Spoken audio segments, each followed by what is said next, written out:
गुज़श्ता रोज़ रात को ये यहाँ पर सिक्योरिटी काबीना का इजलास हुआ जिसमें कि फ़ौज के सरबराह हर्ज़ी हलेवी भी शामिल थे और उन्होंने कहा कि वो एक कमिटी बना रहे हैं जो कि अक्टूबर 7 को जो हमला हुआ था उसमें क्या इस्राएली फ़ौज की क्या कमियाँ थी, उस पर गौर करेगी ये कमिटी। और इसके बाद काफ़ी तल्ख़ी देखी गई वहाँ पर। कई जो ख़ास करके इंतहा पसंद तंज़ीमों के जो रहनुमा हैं, और सिर्फ़ वही नहीं, वज़ीर-ए-आज़म बेंजामिन नेतन्याहू के भी तंज़ीम के कुछ रहनुमाओं ने उन पर जो है काफ़ी ज़ोर-ज़ोर से गुस्सा करना शुरू कर दिया और उन्होंने कई तरह के इल्ज़ाम लगाए। तो काफ़ी तल्ख़ी देखी गई, काफ़ी तल्ख़ लहज़े में लोगों ने एक-दूसरे पे इल्ज़ामात लगाए और उनके सपोर्ट में, उनकी हिमायत में जो हैं वो वज़ीर दिफ़ा और वॉर कैबिनेट के एक वज़ीर हैं, बेनी गांट्ज़, जो कि पहले फ़ौज के सरबराह भी रह चुके हैं और वज़ीर दिफ़ा भी रह चुके हैं। वो उनकी हिमायत में खड़े हुए और उन्होंने कहा कि इसमें कोई गलत काम नहीं हो रहा है।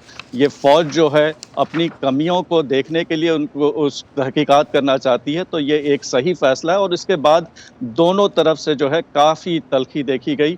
और दरअसल आपको ये बताऊँ कि यहाँ पर दाख़िली सियासत जो है उसमें काफ़ी गहमा-गहमी देखी जा रही है। यहाँ पर जहाँ फ़ौजी एहलकारों ने अक्टूबर 7 के फेलियर्स को जो है उसकी ज़िम्मेदारी कबूल की है और वज़ीर दिफ़ा ने भी उसकी ज़िम्मेदारी कबूल की है।